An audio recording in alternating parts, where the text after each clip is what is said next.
Welcome viewers ভৌতিক গল্প channel. আমি আজ প্রথমে একটা কথা বলে দিই, আমার চ্যানেলে কিন্তু গল্প দেখানো হয় না, বরং শোনানো হয়। তো যারা গল্প শুনতে পছন্দ করো তারাই একমাত্র গল্প শুনবে, আর অন্য কেউ নয়। কারণ আমাকে অনেকজন কমেন্ট করেছে, তাদের সাথে কার্টুন হয় না, বরং এর বদলে গল্প বলে শোনানো হয়, ফালতু। তো তোমার জন্য এটা ফালতু হতেই পারে, কিন্তু আমার জন্য নয়। যারা পছন্দ করে তাই আমার গল্প দেখে বা শোনে, তোমরা বুঝতে পারছো। তো আমি প্রথমেই আরেকবার বলে দিই, এবং বলছি আবার একবার ঘুরে, যে আমার চ্যানেলে গল্প শোনানো হয়, না দেখানো হয়। তো আরেকবার আমি সবাইকে জানিয়ে দিলাম। তো আজ ব্যাকগ্রাউন্ড যে ভয়েসটা একটু খারাপ হয়ে যায় থাকে, আমাকে ক্ষমা করে দিও। কারণ আমার পিছনের বাড়িতে একটা অনুষ্ঠান চলছে, তার জন্য এরকম আওয়াজটা হয়তো আসবে, একটু প্রবলেম হবে, কিন্তু তোমরা আমার গল্পটা শুনতে থাকো। আজ আমি খুব ভালোভাবেই তোমাদের শোনাচ্ছি। তো আজকের টপিকটা নিশ্চয়ই তোমরা বুঝে ফেলেছো কি। আজকের টপিক হচ্ছে আতঙ্ক। আর কিসের আতঙ্ক সেটা তোমাদেরকে গল্পটার মধ্যে গেলেই বুঝতে পারবে তোমরা। তো বেশি কথা না বলে আমি গল্পটা শুরু করছি। তো ঘটনাটা হচ্ছে প্রায় 5 বছর পুরনো। মুম্বাই শহরে অনেক ধরনের মানুষ আসে এবং তাদের স্বপ্ন পূরণ করে আবার নিজের নিজের জায়গায় চলে যায়। মুম্বাইকে শহরকে বলা হয় স্বপ্নের শহর বা কর্মক্ষেত্র শহর বলে, যেহেতু ওখানে কেউ খালি বসেই থাকে না। তেমনই একজনের গল্প আজ আমি শোনাবো, কাহিনী শোনাবো আপনাদেরকে। বিশাল বিশাল বলে একটা ছেলে, যে প্রত্যন্ত গ্রাম থেকে মুম্বাই শহরে গিয়েছিল তার একটা জবের জন্য। তো নানা এদিক ওদিক ঘোরাঘুরির পর কোনো জব পায় না। হঠাৎ একদিন সার্কাস দলের সাথে তার আলাপ হয়। সেখানে কি ছিল, মানুষকে হাসানোর জন্য তাকে কাজ করতে হবে। আই থিঙ্ক হাসানোর জন্য মানে বুঝতেই পারছো, একটা জোকার সেজে। তো সেটা জোকার সেজে মানুষকে হাসাবে, এটাই তার কাজ। তো এরকম চলতে থাকছে বেশ, কিন্তু কয়েকদিন চলার পর ওই জোকার দলে আরেকজন জয়েন্ট হলো। আই থিঙ্ক অন্য আরেকজন এলো। তো ও আসার পর জোকার দলটা যে ও চালাচ্ছিল বিশাল, তার থেকে সে আরও ভালো চালাতে লাগলো। এবং ধীরে ধীরে ধীরে বিশালের থেকে ওই ছেলেটা ভালোভাবে, তোমার হচ্ছে বলতে সঞ্জয় বলতে গেলে, যে সেকেন্ড ছেলেটা ছিল, এবং সে জোকার রোলে খুব ভালো ছিল এবং সে চালাতে লাগলো। যার ফলে মন খারাপ হয়ে গেল বিশালের, এবং সে যে পারিশ্রমিকটা পেতো তার থেকে অনেকটাই তাকে আবার কম দেওয়া শুরু হলো। এটাতে তার মন খারাপের জন্য বিশাল তোমার ওই সার্কাস দলটা ছেড়ে এবং অন্য একটি সার্কাস দলে যুক্ত হয়। ওই সার্কাস দলের নিয়ম ছিল রাত্রে ওরা প্রোগ্রাম করে বা অনুষ্ঠান হয় ওদের, আর ওটার রিস্ক একটু বেশি থাকতো। তো কিন্তু ওখানে অ্যামাউন্ট আই থিঙ্ক টাকা বেশি পাওয়ার জন্য বিশাল এই সার্কাস দলটা ছিল অন্য একটি সার্কাস দলে ঢুকে পড়ে। সেখানে বিশাল নিজের মন প্রাণ দিয়ে চেষ্টা করে এবং কি বলবো, খুব শীঘ্রই সাফল্য অর্জন করে এবং সে খুব খুশি ছিল। কিন্তু ওই সার্কাস দলে যে আগে থেকে একজন ছিল, তার মনটা খুবই খারাপ এবং রাগে হিংসায় ঘৃণাতে ভরে গেল। কেন, বিশাল আসার পর তার ব্যবসা চলছিল না। কারণ সেই যে লোকেদের হাসাতো, লোকে সে পপুলারিটি পেয়েছিল, সে পপুলারিটি আবার ধীরে ধীরে হারিয়ে গেল। সবাই বিশালকেই পছন্দ করতে শুরু করলো, কারণ বিশাল আগে থেকে সব কিছু বুঝে যায় যে কী করলে মানুষ হাসবে। তাতেই সেই টপিকটাতে বিশাল বেশি মনোযোগ দিল এবং তাতেই নিজের সফলতা অর্জন করে ফেললো। এতে এগিয়ে যাওয়া আই থিঙ্ক বিশালকে যারা রেগে যেত তারা কয়েকজন হলো, যেমন রাজীব, তারপরে সাগর। এই ধরনের দুজন ছেলে বিশালের ওপর খুব রেগে থাকতো, কারণ তারা ভাবে যে গ্রাম থেকে আসা একটা ছেলে থার্ড ক্লাস, সে কি না হয়ে গেল এখানকার হিরো, আর আমরা হয়ে গেলাম কিনা জিরো। তো ওরা তককে তককে থাকতো কোনভাবে যদি বিশালকে তারা অপমানিত করতে পারে এবং কোনো কিছু করতে পারে, কিন্তু কোনোতেই কিছু সম্ভব হয়ে ওঠে না। বিশাল তার কাজেই মন দিয়ে থাকতো এবং এতেই সে তার কি বলবো পপুলারিটি অর্জন করে ফেললো। এতে কোনো কিছু করেই যখন কোনো কাজ হচ্ছিল না, তখন তারা ভাবলো যে বিশালের কিছু একটা করতেই হবে, ওর একটা সদ্গতি করা দরকার। এবং তারা প্ল্যান করে অন্য একটা জায়গায় ডেকে বিশালকে মেরে ফেললো। আই থিঙ্ক মেরে একটা কুয়োর মধ্যে ফেলে চাপা দিয়ে দিল। এই ঘটনার ঠিক 2 দিন পর এক অমাবস্যার রাতে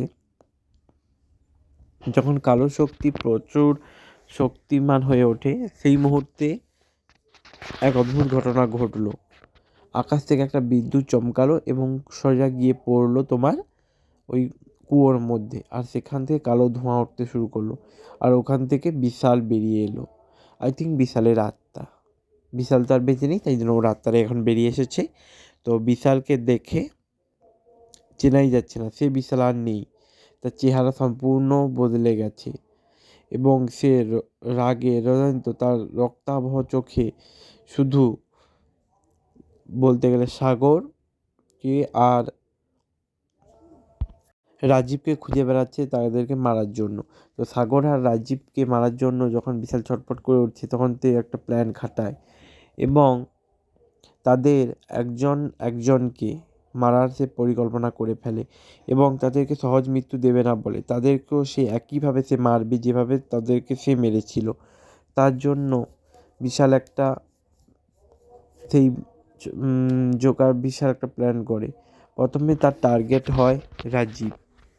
রাজীবকে মারার জন্য সে একটা অদ্ভুত ফোন কল যায় এবং ফোন কলটা তোমার সোজা গিয়ে যায় রাজীবের বাড়িতে এবং বলে যে তোমার অডিশান আছে। তখন রাজীব বলে যে কিসের অডিশান, যে তুমি মুভিতে চান্স পেয়েছো, আই থিঙ্ক মুভি করা, আই থিঙ্ক সিনেমা করার, তো এবং বলিউডে চান্স পেয়েছো। তো বিশালের এই প্রস্তাবে তোমার বলতে গেলে রাজীব তো খুব খুশি হয়ে যায়, কিন্তু রাজীব ছিল খুবই চতুর। সে তাও মনে মনে জিজ্ঞেস করলো, আমি তো কোনো কিছু করিনি, কেননা তোমাকে ডেকে পাঠানো হয়েছে, তুমি এসে যাও। আর এবং আজকেই এলেই তোমার সুযোগ, আজকেই একটা শুটিংয়ে তোমাকে চান্স দেওয়া যাবে।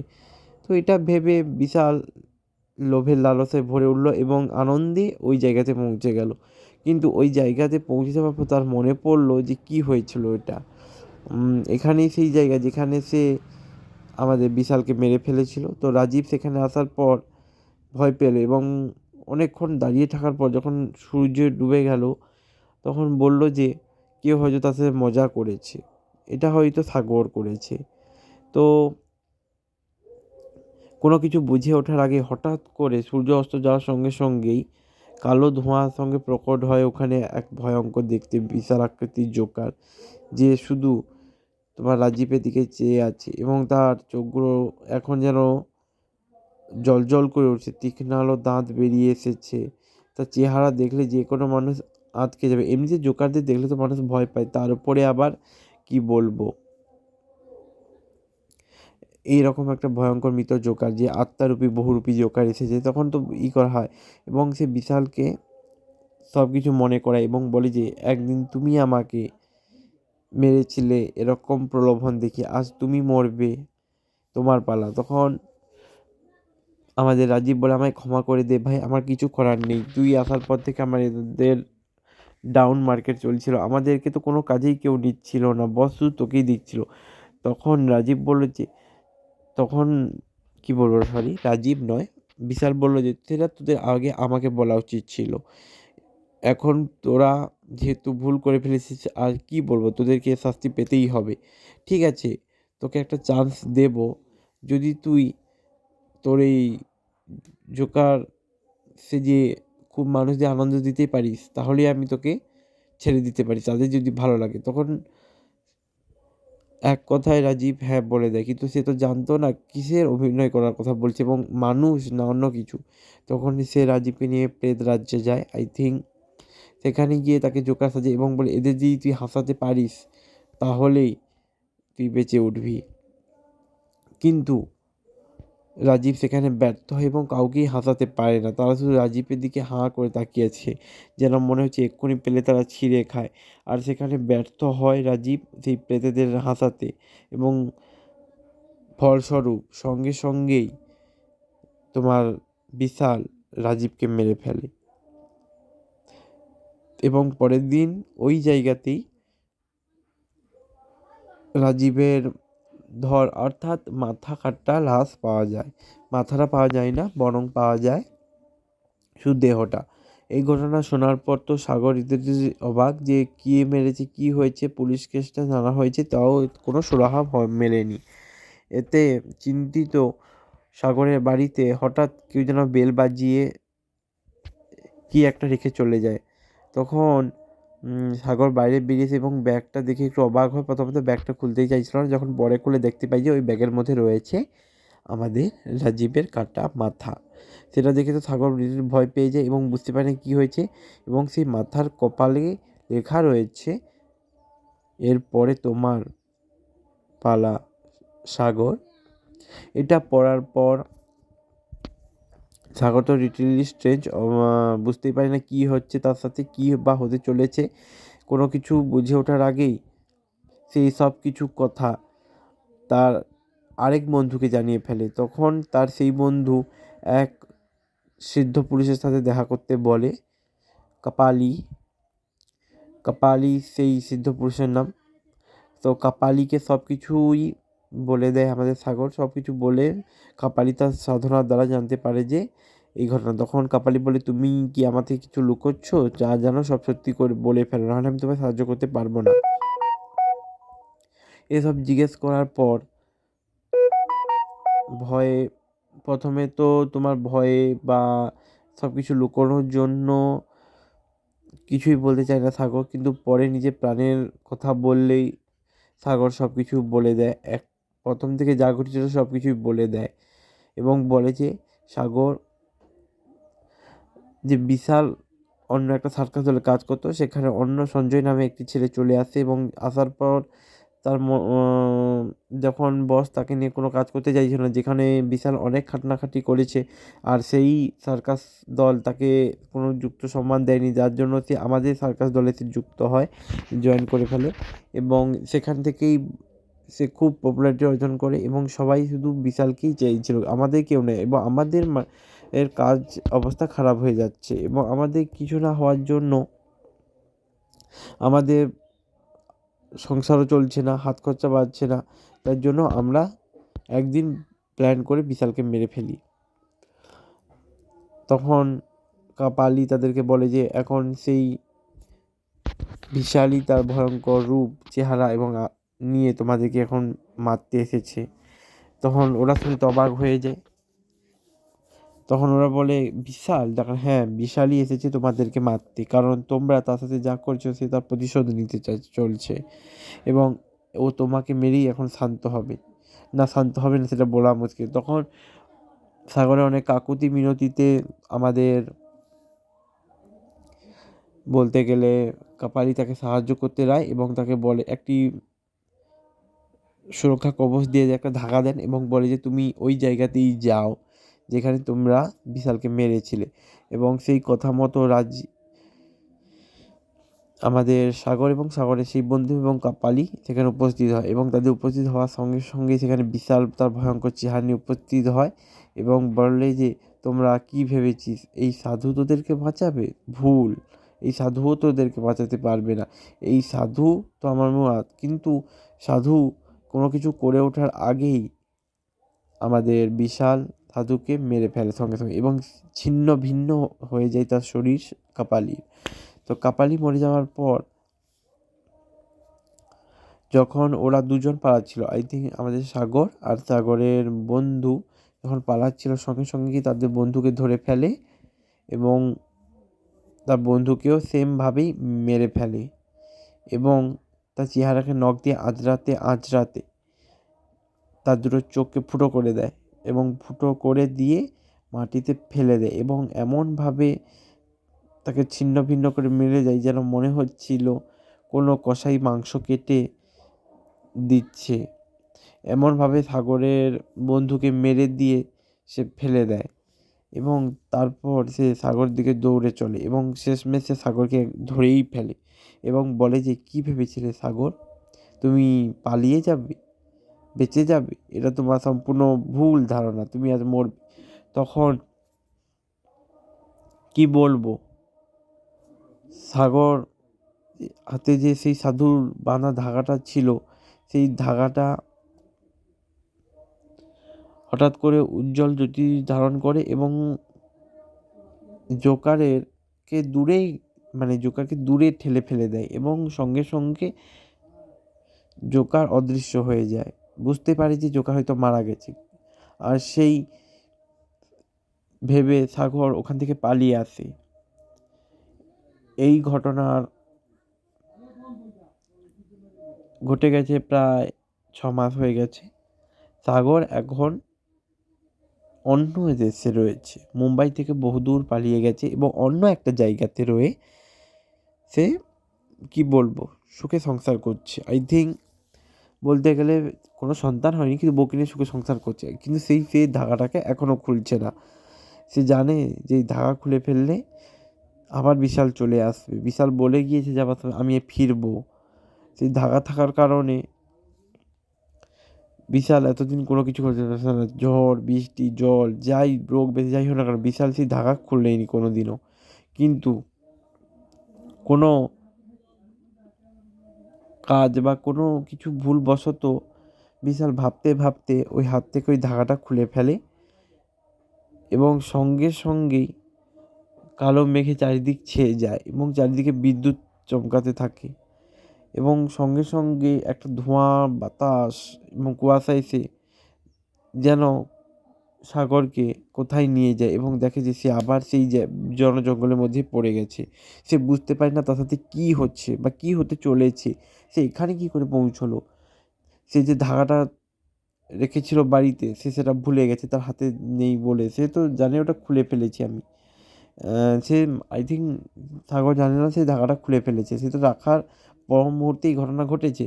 তখন সাগরের মনে পড়ে এবং হাতের দিকে তাকাতেই সে দেখে যে তার হাতে সেই ধাগাটা নেই। তাতেই সে চমকিয়ে ওঠে এবং সে বলে যে নিশ্চয়ই এবার তার সাথে কোনো কিছু হতে চলেছে। সঙ্গে সঙ্গে এটা ভাবা মাত্র পরক্ষণেই এখানে বিশাল উপস্থিত হয় এবং সে বলে, কি ভেবেছিলে সাগর? তুমি আমার বেঁচে গেছো? তুমি একবার বেঁচেছো, এইবার তুমি বাঁচবে না, এবার তুমি সত্যি সত্যিই মরবে। এটা বলে সঙ্গে সঙ্গেই কোনো কিছু করে ওঠার আগেই সাগরকে সেই জোকার ধরে ফেলে এবং আছড়ে মেরে ফেলে। এমনভাবে মারে যে তাকে তার মৃত্যু দেবতা দেখলেও ভয় পাবে। তার পেটের আঁত বের করে তার মুখে গুঁজে দেয় এবং দুটো চোখ ফুটো করে দেয় এবং তার গোটা শরীরে এমন আঁচড় কাটে এবং এমন দাগ করে দেয় যাতে দেখে একটা ভয়ঙ্কর হিংস্র জন্তুও তাকে দেখে ভয় পালাবে এবং খারাপ অবস্থা করে সে মেরে ফেলে। এবং পরের দিন সাগরের লাশটাকে পুলিশরা দেখতে পায় এবং সেই পুলিশ অফিসার বলে যে কী ঘটনা ঘটছে এখানে। এখানে আজ থেকে 6 মাস আগে 3 জনের লাশ পেয়েছিলাম, আজ আবার একজনের। এটা ভেবেই সে চমকে ওঠে এবং সেম প্রসেসেই সাগরের মাথা ছাড়া কারোর মাথাই পাওয়া যায় না, কারণ সবারই মাথা সেই জোকারটা ছিন্ন ভিন্ন করে ফেলেছে এবং মেরে তাদেরকে কোথাও ফেলে দিয়েছে তাদের মাথাগুলোকে। এই জন্য তাদের মাথাগুলো পাওয়া যায় না শুধু সাগরের ছাড়া। তো সবাই ভাবছে যে ওই জোকারের আতঙ্ক শেষ হয়ে গেছে, কিন্তু না। যখনই কোনো সার্কাস দলে কোনো মানুষের ওপর বা কোনো জোকারের ওপর অন্য জোকাররা রেগে যায় অথবা তাকে এরকম করার কথা ভাবে, তখনই আমাদের বিশাল সেই প্রেত চলে আসে এবং তাদেরকে উপযুক্ত শাস্তি দেয় এবং বলে যে যখনই কোনো জোকারের ওপর আমার মতো অত্যাচার হবে আমি তাদেরকে শেষ করে ফেলবো। এইভাবে ওই জোকার নাকি এখনও মুম্বাই শহরে ঘুরে বেড়ায় এবং যতজন জোকার আছে সব জোকারদের সে রক্ষা করবে। আই থিঙ্ক যে ভালো, তার সৎ পথে কাজ করছে তাকে সে রক্ষা করবে, এটা বলে সে ওই শহরে মধ্যে বিলীন হয়ে যায়। আজও নাকি সবাই বলে বিশাল জোকার পুরো মুম্বাই শহরে ঘুরে বেড়ায়। কোনো দিন আপনাদের চোখে কি পড়েছে? যদি পড়ে থাকে অবশ্যই কমেন্টে আমার জানাবেন। আর যারা নতুন অবশ্যই আমার চ্যানেলটিকে সাবস্ক্রাইব করে দেবে।